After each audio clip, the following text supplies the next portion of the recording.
So Trump wants to put a cap on credit card interest rates at 10% starting 20th of January. With the midterms on the horizon, I think it's safe to say that he's in election mode. The immediate reaction saw lenders that hold credit card loans in their balance sheet fall like Capital One and Synchrony. Interestingly though, Mastercard and Visa, who aren't in the lending business, also fell a bit. I want to talk about why Trump is doing this and the effects it will have on people.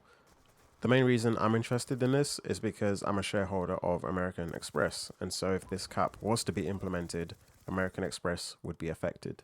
First, let's look at the why. There is a genuine economic driver here, which is the affordability crisis. Americans are currently carrying over $1.1 trillion in credit card debt, with the average interest rate sitting at around 21%. The administration's argument is that these rates are extortionate. By capping rates, they want to provide relief to working class families, which also helps frame the issue as the people versus the banks, which is a powerful message heading into election season.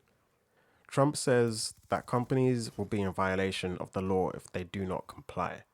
But can banks even afford to comply, even if it's just for a year? To answer that question, we need to understand the three specific costs lenders face just to break even. First, there's the cost of funds. This is the interest the bank pays to get the money they lend to you, and right now that's about 4%. Second, you have the operating cost. This is the money spent on processing payments, customer service, fighting fraud, etc. These costs are higher for subprime accounts because they require tighter management. So let's call that roughly 5%. And then finally, you have the charge off rate, which is the percentage of debt the bank expects to never get back.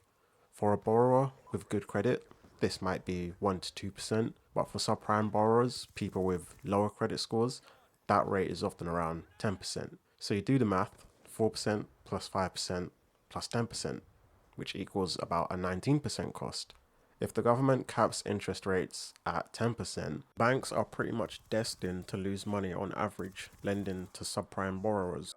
Now you could just argue, oh, it's 1 year, the banks will be fine. And there's some belief that the credit card market isn't very competitive, so they should be able to absorb these losses by reducing money spent in other areas, such as marketing, for example. Others argue that credit card lending is a very cyclical business, and the big profits made during the booms help keep those businesses afloat in the bad times.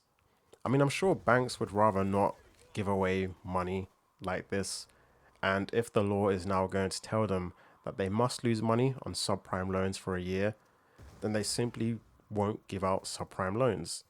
Those riskier accounts will probably be closed, and maybe even credit limits could be reduced for borrowers who have good but not great credit scores as a means for the banks to reduce their exposure to defaults. These closures are what investors are primarily worried about. A loss of a portion of the customer base hurts the bank's business model and will cause revenues to fall. What's interesting though is that the Trump administration pushed to throw out a Biden era regulation that capped the late credit card fees to $8. So this industry-wide credit card cap at 10% is quite amusing. Visa and Mastercard also saw their stock price fall, even though they don't lend any money. These are companies that make money on volume. If banks react to this 10% cap by closing accounts and limiting people's access to credit cards, then fewer people are going to be swiping, which means volume falls. Visa and Mastercard make a little less money. American Express operates a hybrid model of being both a network and a lender. Their customer base is more prime slash super prime, more luxurious customers, so to speak, but they do hold a loan portfolio.